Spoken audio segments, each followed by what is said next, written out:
I just started my first full-time job out of college about a month ago, and I absolutely hate it. That sucks. It's a rotational program, so it will change and be a lot better in 6 months or a year, but I'm not sure I can wait that long. Should I quit and start fresh somewhere else? If so, do I talk about this job in interviews, or do I just simply tell them I'm a recent college grad? I'm fairly confident I can get a job with just my college resume. Ooh, okay. This oddly reminds me, I remember going to this job fair.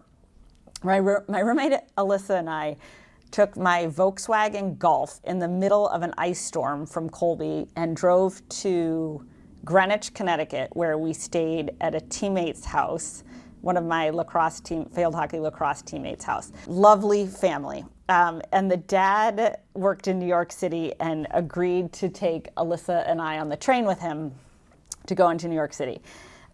It was like an exhilarating, terrifying, like anxiety-driven experience, like staying, basically stranger's house, to having to go to New York City with the dad, who in hindsight was probably like, what the fuck? Why do I have to bring these two like college girls into town with me?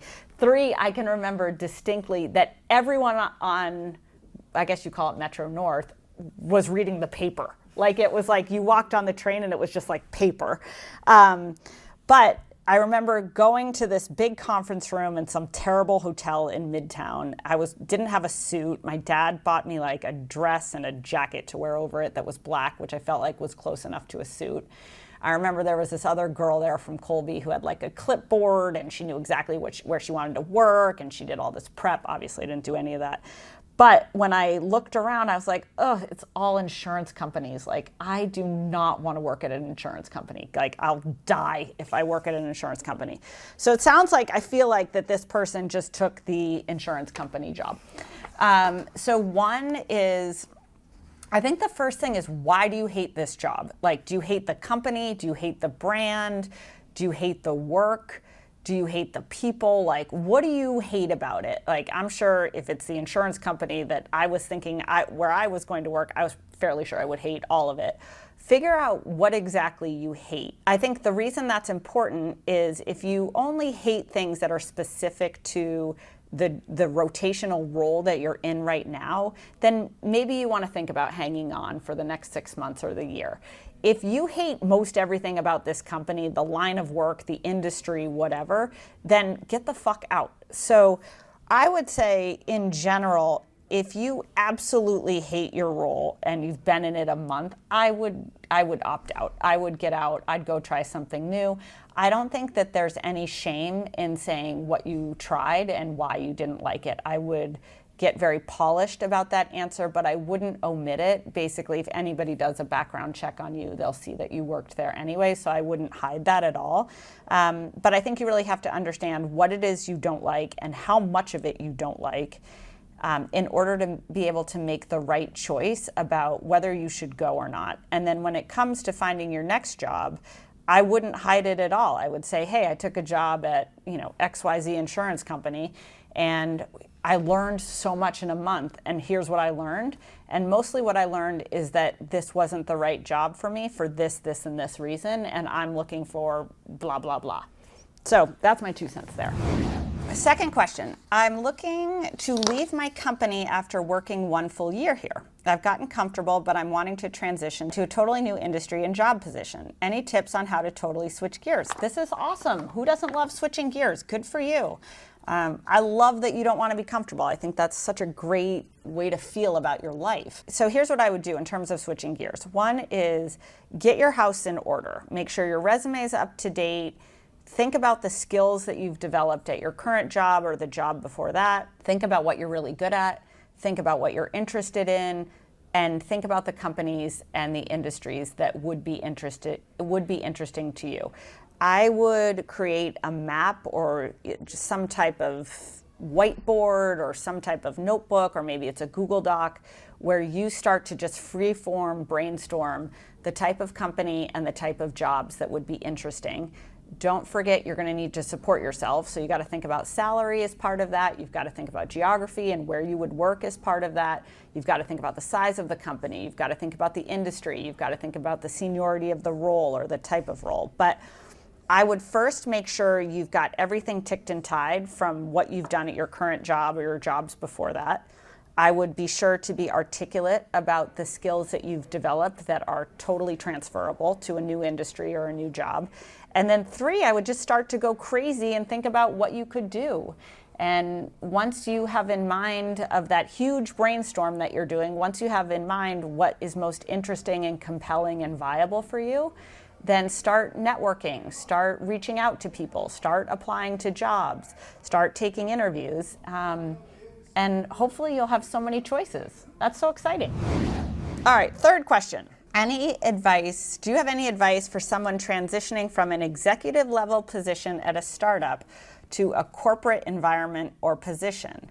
Previous title is a little inflated because it was a startup. Going from a startup to a big company is like, I could talk about this for 10 years. It's like a mind fuck. It's a massive, massive, massive change. It's a huge emotional change. It's kind of a practical change in that your environment is different, right? There might be a cafeteria. You have to have a badge. You may sit in a cube. There's a certain way of doing things. Like, what I love about startups is it's kind of like smart people congregating together in weird places trying to make shit happen and fake it till you make it and experimenting and failing and trying and kind of the drama and the chaos and really just the spirit of adventure in that.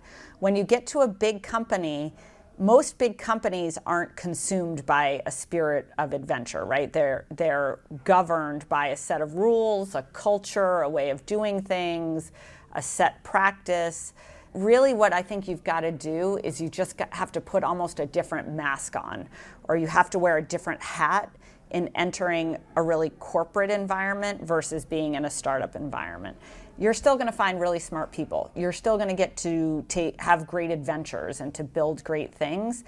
But there's other things that go along with that, both good and bad, that will just make that experience really radically different. So the way I would get there, and obviously I'm thinking about this just in my life with Penn and Barstool's life with Penn and what our future looks like, I kind of think back to when I was bouncing around between corporate jobs and startup jobs, is when you get to a big company, there is a way of doing things.